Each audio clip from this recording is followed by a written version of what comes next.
第三個 topic 就係喺職場上面呢一種7種嘅特質，係令你原地踏步，好，無法升職。咁呢個就係你喺一啲嘅報章嗰度見到係咪？即係有一個嘅有個作者就佢覺得呢7個嘅原因點解令到呢班人喺個職場上面你係升唔到即加唔到薪係咪咁樣？第一個就係唔接受呢個嘅建議。呢個非常之有趣，係咪唔接受建議係咪？上一排我係post 過一個 video，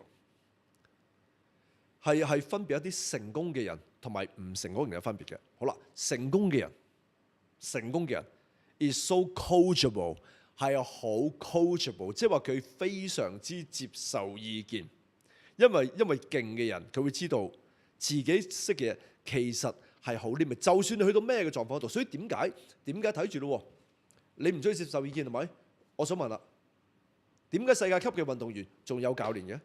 答啊，試下答。你覺得自己勁啊嘛？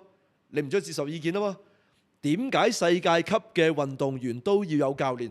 試下 argue 下呢個 point， 覺得自己好勁嗰啲人，試下講。所以點解唔到位？如果你唔接受意見 ，OK， 你要接受一個真相，你一世都喺食物鏈最低嗰度。如果你中意響食物鏈最低嗰度，你揾唔到工俾人炒，你即管唔接受意見，得唔得？第二點係點呀？第二點咧就係拒絕學習呢個新事物。拒絕學習新事物，跟住基本上係自殺式摧毀自己事業嘅一個非常之好嘅行為，或者我哋叫一個 non-action 啦，好冇？因為你冇 action， 你唔學習，即係 non-action。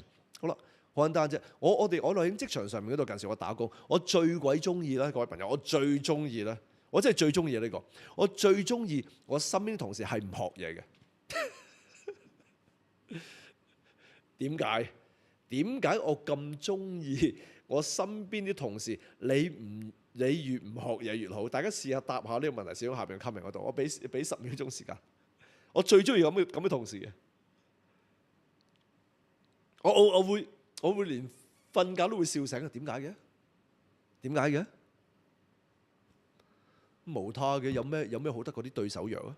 有咩好得過啲對手係咪乜嘢都唔識啊？係咪有咩好得過啲對手懶啊？唔係人都想係升職加薪，係咪？當你懶嘅時候，當你唔學嘅時候，我想問啦，咁如果我咩都學，我又唔懶，我好勤力過你嘅時候，下一個被升職被加薪會係邊個啊？唔係自殺式嘅被炒，自殺式嘅揾唔到工，你唔好學習咯。好，第三點係咩啊？第三點就係太過順從，太好人。好啊。我亦都有一個嘅，即係我亦都有個 video 講過，但係今次亦都講一次。好 ，OK， 唔好做個 nice guy， 唔好做個 nice person， 做個 good person。好啦，咩叫nice person？ 就係話咧，人哋講乜你就 yes。我哋做啲嘢好啊 go， 你都冇用自己嘅腦嘅。我唔係喎，因為咁樣嘅時候咧，令到我咧喺咩？我好怕人哋唔開心嘅，係咪？我唔中意搞到氣氛差嘅。如果我講 no 嘅時候，好似唔好意思嘅，就係咁樣啦，模棱兩可、不知所謂嘅一啲性格咧，冇自己態度咧，令到人哋基本上冇人想同你合作啊！你都冇自己嘅諗法嘅，係咪？如果你見到呢個基本上唔 work 嘅，你咪出聲咯。點解要 say yes 咧？但係最搞笑啲人就係，喺你面前 say 咗 yes， 但係喺背後有投訴。